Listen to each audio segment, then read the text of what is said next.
السلام علیکم ناظرین، ٹوڈے پاکستان کے ساتھ میں ہوں آپ کی ہوسٹ رخسار کریم۔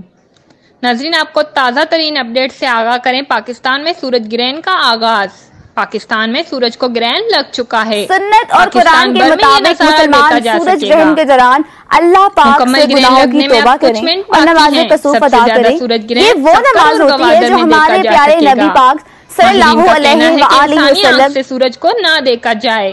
یہ صرف آنکھوں کو نہیں بلکہ جلد کو متاثر کرتی ہے۔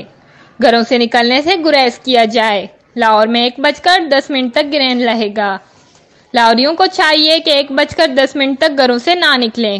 اگر ہم کوئٹہ کی بات کریں تو 9:39 تک سورج کو گرہن لگے گا اور 12:59 تک رہے گا۔ کوئٹہ والے 1 بجے تک گھروں سے نکلنے سے گریز کریں۔